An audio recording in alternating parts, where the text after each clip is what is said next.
Hello friends, welcome back to my YouTube channel. तो friends, आप देख रहे हैं मुस्कान। और मुस्कान के आने वाले एपिसोड्स में आप देखेंगे कि रौनक और चमकी दोनों लोग दुकान से निकलते हैं और उस गल्ले वाली दुकान पे पहुंचते हैं जहां पर वो लड़की बोरी में बंधी होती है। तो फिर रौनक और ये प्लान करता है कि वो मालिक के ट्रक में अंबाला के लिए निकलेगा।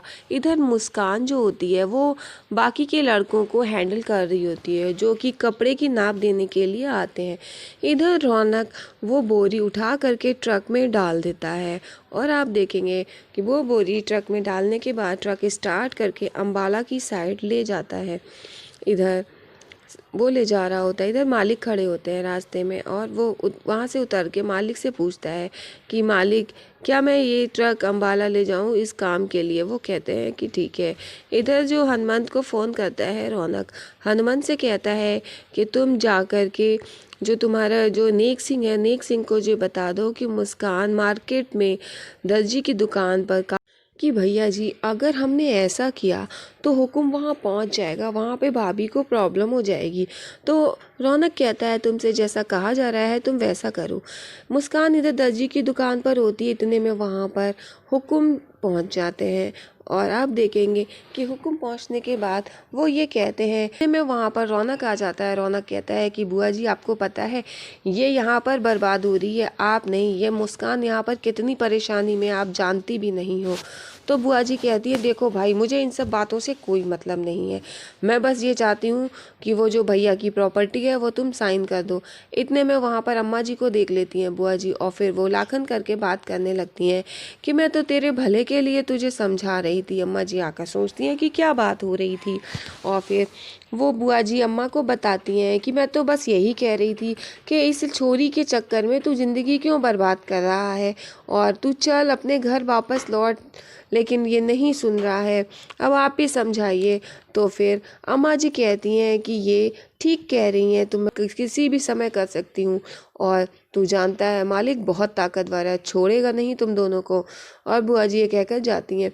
मुस्कान रौनक से कहती है, रौनक जी, हम लोग यहाँ पर फंसते ही जा रहे हैं, हम लोग कब यहाँ से निकलेंगे और हम लोग कितना घुसते चले जा रहे हैं, हम कैसे निकलेंगे यहाँ से। रौनक कहता है, मुस्कान जी आप परेशान मत हो, हम बहुत जल्द आपको यहाँ से बाहर ले चलेंगे, अपने घर लौटेंगे।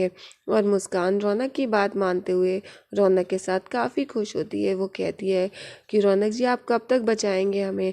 तो रौनक कहता है कि मुस्कान, मैं तुम्हें कुछ भी नहीं होने दूंगा। और देखना, रौनक और मुस्कान दोनों लोग साथ खड़े होते हैं और दोनों लोग बहुत खुश होते हैं, आपस में एक दूसरे को देख रहे होते हैं। वो ये कहते हैं, अब जल्द से जल्द यहाँ से निकलने का फ़ैसला करना पड़ेगा और कल तो नवरात्रि है ना।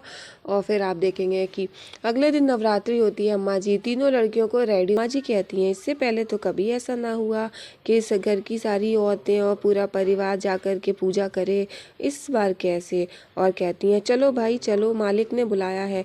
और सभी लोग मंदिर पहुंच जाते हैं। मालिक देखते हैं कि घर के सभी लोग, औरतें सभी वहाँ पर पहुँच गई हैं। अम्मा जी ये देखकर काफ़ी परेशान होती हैं, आखिर मालिक ने यहाँ पर क्यों बुलाया है। और गांव की और भी औरतें वहीं पर खड़ी होती हैं। धर्म यहाँ पे बताते हैं कि चमकी और लाखन ने दोनों ने मिलके हमारी लुगाई को यहाँ से भगा दिया है।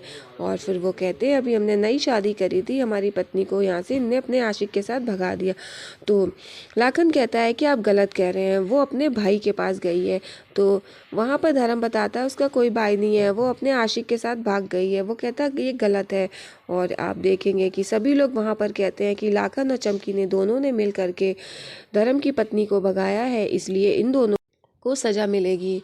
तो लाखन कहता है कि ये झूठ है। तो वो धर्म बताता है, ये तो तुम्हें वो विद्या और वो उसका आशिक ही बताएंगे। वो दोनों को खड़ा किया जाता है। फिर विद्या बताती है ये उसका आशिक है और फिर इन दोनों को चमकी और लाखन ने मिलवाया था। लाखन कहता है कि ये क्यों झूठ बोल रही हो। फिर वो चुपचाप खड़ी रहती, कुछ नहीं बोलती है। तो मालिक वहीं पर खड़े होते हैं। मालिक कहते हैं इसका फैसला पंचों के ऊपर छोड़ा जाता है और इसमें एक लड़की भी शामिल है। तो पंचों से एक रिक्वेस्ट है कि वो लोग अपने फैसले में एक लड़की को भी शामिल करें। तो पंचों में से एक अपनी जगह छोड़ते हैं और वहाँ पर चमकी को कहा जाता है वो जगह लेने के लिए। चमकी हैरान हो जाती है। फिर मालिक चमकी से कहते हैं कि जाओ, और चमकी जाती है, उन लोगों के साथ खड़ी हो जाती है। और मालिक लाखन की तरफ देख के मुस्कुरा रहे होते हैं। वो ये कहते हैं कि तुम्हें पता है ये सब किसका किया धरा है? ये सब हमने। यहीं पर खड़ी होती है। अभी आप देखेंगे कि लाखन जो सोचता है कि अब क्या करें, अब कैसे बचेंगे। तो इतने में धर्म को इशारा कर देते हैं मालिक। तो धर्म कहते हैं कि हमारा बहुत नुकसान हुआ, हमारी पत्नी एक रात बाहर रही है और हम उस कलंकिनी को नहीं अपना सकते हैं।